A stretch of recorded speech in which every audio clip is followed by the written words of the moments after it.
अस्सलाम वालेकुम dear student, आज के इस वीडियो लेक्चर में हम ये जानने की कोशिश करेंगे कि हम किस तरह सिंगल डायमेंशनल एरे में फार लूप को यूज़ करेंगे। यहाँ पे एक पॉइंट नोट कर ले कि आज का जो हमारा लेक्चर है ये बेसिकली एरे के साथ रिलेटेड हमारा सेकंड लेक्चर है।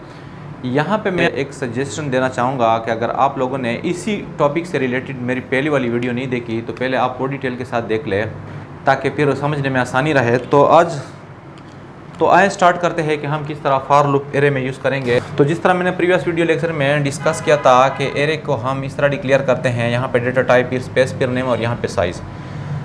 तो जैसे ही हम ये स्टेटमेंट लिखेंगे हमारे पास मेमोरी में ऑटोमेटिकली स्पेस रिज़र्व हो जाएगी। इस तरह यहाँ इसके ऊपर हमारे पास होंगे इंडिसेस और इस पूरे के पूरे ब्लॉक का नाम होगा ए।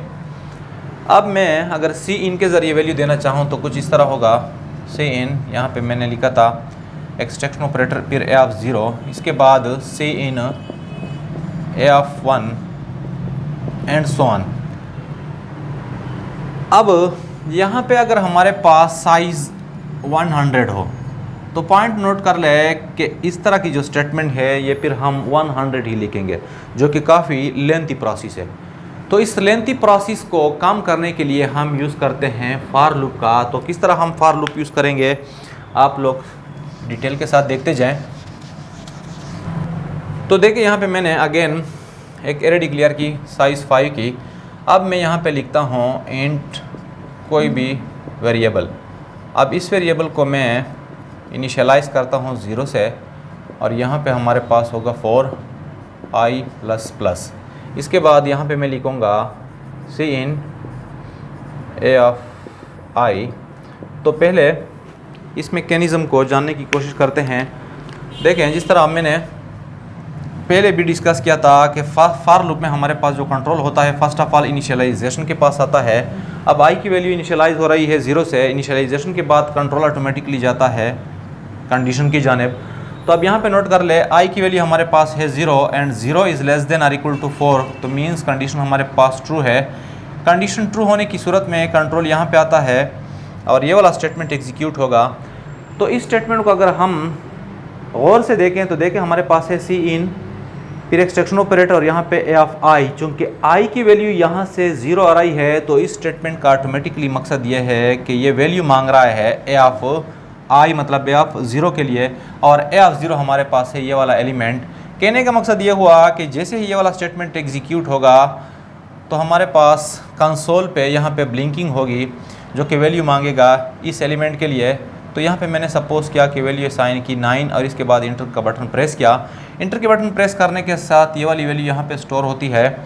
इसके बाद कंट्रोल यहाँ पे वापस आता है और यहाँ पे जो वैल्यू है आई की वो हमारे पास 1 इंक्रीज़ हो जाती है। तो इंक्रीज़ होने की सूरत में 0 से ये फिर बन जाती है 1। इसके बाद अगेन कंडीशन चेक होगी। कंडीशन चेक होने के बाद देखिए 1 इज़ लेस देन और इक्वल टू 4 अगेन ट्रू है। तो अगेन ये वाला स्टेटमेंट रन होगा और अब ये स्टेटमेंट होगा हमारे पास सी इन, फिर एक्सट्रैक्शन ऑपरेटर और यहाँ पे अब आई की वैल्यू है हमारे पास 1, जिसका सिंपल सा मकसद ये हुआ कि अब ये वैल्यू मांग रहा है ए में 1 इंडेक्स के लिए, यानी यहाँ पे। तो यहाँ पे ब्लिंकिंग होगी, यहाँ पे मैं वैल्यू असाइन करता हूँ 10, इसके बाद इंटर का बटन प्रेस करता हूँ तो यहाँ पे 10। तो ये जो लूप है ये तब तक चलेगा जब तक ये कंडीशन फॉल्स ना हो जाए, और ये कंडीशन जो है ये तब फॉल्स होगा जब हमारे पास आई की वैल्यू हो जाए 5।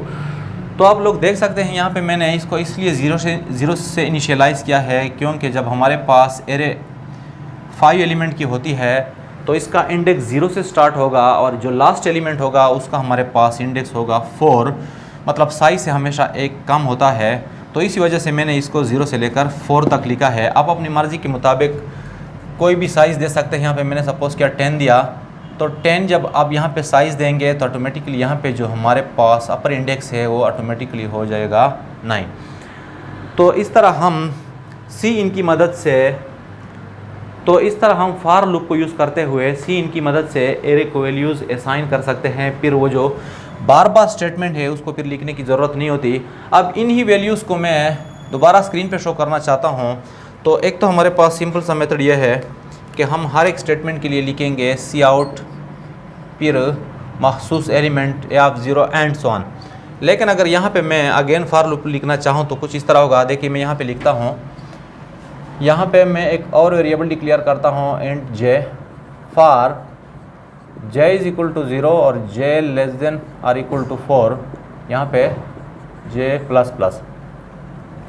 पॉइंट नोट कर लें, यहाँ पे जो है मैंने 5 लिखा था, फ़िलहाल उसी 5 की प्रोग्राम को मैं एक्सप्लेन करता हूँ।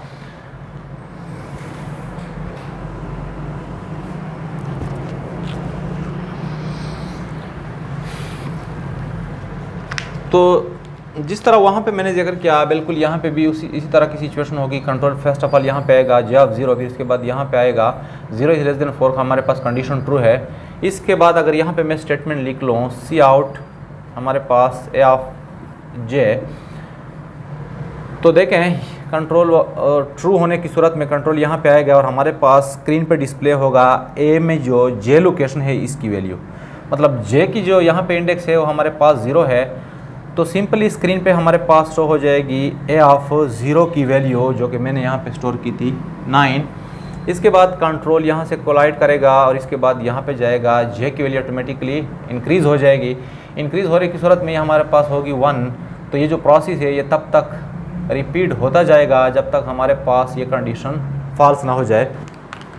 यहाँ पे एक पॉइंट नोट कर ले कि फार लूप पे यहाँ पे जो हम वेरिएबल यूज़ करते हैं, अगर आप इस फार लूप को एरे के लिए यूज़ कर ले तो इस वेरिएबल को हम सिंपली कहेंगे इंडेक्स वेरिएबल या फिर काउंटर वेरिएबल, जो कि हमारे पास इंडेक्स के लिए यूज़ होता है। अब यहाँ पे हम लीनियर एरे की मदद से 5 वैल्यूज़ में से एक लार्जेस्ट वैल्यू फाइंड आउट करने की कोशिश करते हैं। तो देखिए यहाँ पे मैंने एरे को इनिशियलाइज़ किया है इंट ए ऑफ 5। यहाँ पे हमारे पास एलिमेंट है 2 5 3 8 7। जिस तरह मैंने प्रीवियस वीडियो लेक्चर में जिक्र किया था कि यहाँ पे हमारे पास इंडेक्सेस होती है इस तरह कि ये 0 से स्टार्ट होती है एंड सो ऑन। तो आप लोग देख सकते हैं यहाँ पे मैंने एक वेरिएबल डिक्लेयर किया है लार्जेस्ट के नाम से और लार्जेस्ट को मैंने वैल्यू असाइन की है ए ऑफ 0। तो देखें यहाँ हमारे पास है एक वेरिएबल लार्जेस्ट और लार्जेस्ट को मैंने इनिशियल वैल्यू असाइन की है ए ऑफ 0, मतलब एरे ए में जो 0 एलिमेंट पे जो 0 इंडेक्स पे एलिमेंट है उसकी वैल्यू स्टोर हो जाए लार्जेस्ट में। तो ये हमारे पास है 2, तो ऑटोमेटिकली यहाँ पे वैल्यू स्टोर हो जाएगी 2। इसके बाद आप यहाँ पे आ जाएं, प्रोग्राम में आप लोग देख सकते हैं कि हमारे पास है int I is equal to 0, मतलब आई को मैंने इनिशियलाइज़ किया है 0 से, जो हमारे पास इंडेक्स वेरिएबल है। इसके बाद कंट्रोल यहाँ पे आएगा 0 is less than or equal to 4, condition हमारे पास ट्रू है। तो ट्रू होने के बाद कंट्रोल यहाँ पे आएगा। अब यहाँ पे लूप के बॉडी के अंदर हमने इफ़ का जिक्र किया है। तो देखें if largest is less than A of I, देखें लार्जेस्ट में हमारे पास वैल्यू है 2 और ए ऑफ आई में हमारे पास वैल्यू है ए ऑफ 0 और ए ऑफ 0 में वैल्यू है 2। तो क्या 2 लेस देन 2 मीन्स यहाँ पे कंडीशन हमारे पास है फॉल्स। तो फॉल्स होने की सूरत में ये वाला स्टेटमेंट रन नहीं होगा, कंट्रोल वापस आएगा यहाँ पे और ये जो आई की वैल्यू है ये इंक्रीज़ हो जाएगी बाई 1। अब आई की वैल्यू हमारे पास यहाँ पे है 1, तो इसके बाद कंट्रोल यहाँ पे आता है, कंडीशन चेक होगा। देखे 1 is less than or equal to 4, तो कंडीशन हमारे पास अगेन ट्रू है। तो जब ये कंडीशन ट्रू होगा इसके बाद कंट्रोल यहाँ पे आएगा। अब आप लोग यहाँ पे देख सकते हैं लार्जेस्ट, तो लार्जेस्ट में हमारे पास वही वैल्यू है 2, जबकि यहाँ पे हमारे पास है ए ऑफ 1, मीन्स यहाँ से जो इंडेक्स हमारे पास आ रहा था उसमें हमारे पास 1 की वैल्यू थी और 1 में अगर आप वैल्यू को चेक कर ले तो 5 है। तो आप लोग देख सकते हैं कि लार्जेस्ट यानी 2 is less than A of 1 यानी 5। तो कंडीशन अब यहाँ पे ट्रू है, तो ट्रू होने की सूरत में ये वाला स्टेटमेंट एग्जीक्यूट होगा। तो इस स्टेटमेंट के एग्जीक्यूट होने से यहाँ पे जो ए ऑफ 1 मतलब जो 5 की वैल्यू है वो असाइन हो जाएगी लार्जेस्ट को। तो लार्जेस्ट में जो 2 की वैल्यू है वो ऑटोमेटिकली रिप्लेस हो जाएगी 5 के साथ। इसके बाद कंट्रोल यहाँ पे आएगा और वापस यहाँ पे आएगा। अब यहाँ पे जो इंडेक्स है ये ऑटोमेटिकली इंक्रीज़ होगा बाई 1 और वैल्यू हो जाएगी हमारे पास 2। इसके बाद कंडीशन चेक होगा, तो देखें 2 less than or equal to 4 means condition again true है। ट्रू होने के बाद कंट्रोल यहाँ पे आएगा। अब दोबारा चेक होगा इफ़ लार्जेस्ट में हमारे पास है 5, यहाँ पे है ए ऑफ 2 और ए ऑफ 2 में आप लोग देख सकते हैं 3, तो मीन्स ये कंडीशन फॉल्स। तो फॉल्स होने की सूरत में ये वाला स्टेटमेंट रन नहीं होगा, कंट्रोल अगेन यहाँ पे आएगा। अब यहाँ पे ये जो वैल्यू है ये हमारे पास हो जाएगी 3, तो 3 less than or equal to 4 again condition है ट्रू, कंट्रोल यहाँ पे आएगा। अब अगेन ये वाला स्टेटमेंट रन होगा। लार्जेस्ट में हमारे पास वैल्यू है 5 और यहाँ पे जो इंडेक्स है वो हमारे पास है 3, तो ए ऑफ 3, तो ए ऑफ 3 में आप लोग देख सकते हैं यहाँ पे हमारे पास वैल्यू है 8। तो ये स्टेटमेंट हमारे पास अब ट्रू है, मींस कि 5 की जो वैल्यू है वो ए ऑफ 3 मींस 8 से हमारे पास कम है। तो कंडीशन ट्रू होने की सूरत में ये वाला स्टेटमेंट दोबारा रन होगा। तो दोबारा रन होने के बाद ए ऑफ 3 मींस 8 की जो वैल्यू है वो स्टोर हो जाएगी हमारे पास लार्जेस्ट में। तो लार्जेस्ट में जो 5 की वैल्यू थी वो अब रिप्लेस हो जाएगी 8 के साथ। इसके बाद अगेन कंट्रोल यहाँ पे टकराएगा, इसके बाद यहाँ जाएगा और यहाँ पे जो इंडेक्स है उसकी वैल्यू हो जाएगी 4। अब आप लोग देख सकते हैं 4 इज लेस देन और इक्वल टू 4, अगेन ट्रू है। वही स्टेटमेंट दोबारा चेक होगा, लार्जेस्ट में अब हमारे पास वैल्यू है 8, जबकि ए ऑफ 4 में जो कि यहाँ से आ रहा है वैल्यू हमारे पास 7। तो क्या 8 is less than 7 means false. तो फॉल्स होने की सूरत में ये वाला स्टेटमेंट अब रन नहीं होगा। इसके बाद कंट्रोल वापस यहाँ पे आएगा, वैल्यू इंक्रीज हो जाएगी बाई 1 और हमारे पास वैल्यू हो जाएगी 5। तो 5 के बाद अब अगेन यहाँ पे कंडीशन चेक होगा, 5 इज लेस देन और इक्वल टू 4, तो यहाँ पे अब फॉल्स आ रहा है।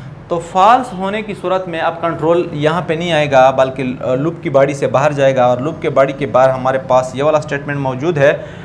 तो स्क्रीन पे हमारे पास दिखाई देगा लार्जेस्ट वैल्यू इज़, और जो लार्जेस्ट में वैल्यू पड़ी है लार्जेस्ट वेरिएबल में और वो हमारे पास है 8। तो यहाँ पे हमारे पास स्क्रीन पे शो हो जाएगा लार्जेस्ट वैल्यू इज़ 8। तो डियर स्टूडेंट ये था हमारे पास आज का टॉपिक कि हम लीनियर एरे में किस तरह फॉर लूप को इस्तेमाल करते हैं। नेक्स्ट वीडियो लेक्चर में हम डिस्कस करेंगे कि हमारे पास 2 डायमेंशन एरे क्या होती है और किस तरह हम इसको इस्तेमाल करते हैं। तो आज के लिए बस इतना ही, अल्लाह हाफ़िज़।